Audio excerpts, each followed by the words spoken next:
চিকেনের এক ধরনের রেসিপি খেয়ে খেয়ে যখন বোর হয়ে যাচ্ছিলাম তখন আমার মাথায় আসলো এক ধরনের রেসিপি তৈরি করার। হ্যাঁ, আজকে আমি বানাচ্ছি ইয়াখনি পোলাও। পোলাও নো নো মানে ইয়াখনি পোলাও। তো চলো শুরু করা যাক। আমি প্রথমে কড়াইতে তেল নিয়েছি, তারপরে পেঁয়াজ অ্যাড করেছি। পেঁয়াজটা একটু ভাজা হয়ে আসলে তাতে ঘি অ্যাড করেছি। আমি লবণ হলুদ দিয়ে চিকেনটাকে ম্যারিনেট করে রেখেছিলাম।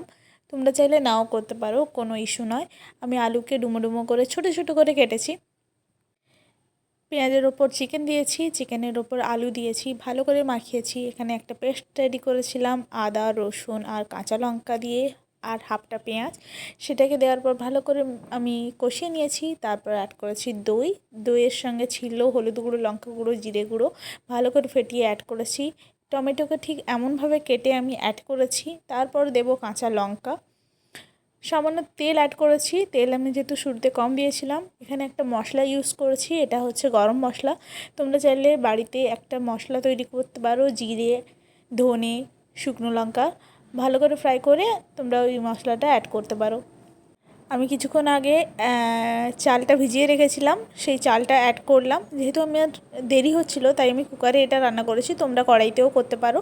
চিকেনটাকে ভালো করে কুক করে নিয়ে তাহলে চালটাকে অ্যাড করবে। আমি যেহেতু কুকারে করছি তাই জন্য আমি চিকেনটা মোটামুটি কুক হয়েছে, তারপর আমি চালটা অ্যাড করেছি। এখানে দুধ খুবভাবে দরকার, মাস্ট ইউজ করতেই হবে।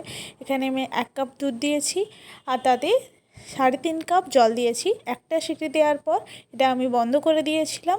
আর চেষ্টা করবে কুকারটা সঙ্গে সঙ্গে ওপেন করে সাইডের ভাতগুলোকে কাঁটা চামচের সাহায্যে উঠিয়ে দেওয়ার, তাহলে ভাতগুলো নরম হবে না আর চিকেনটা বেশি গলে যাবে না। আর খেতে দুর্দান্ত হয়েছিল। থ্যাঙ্কস।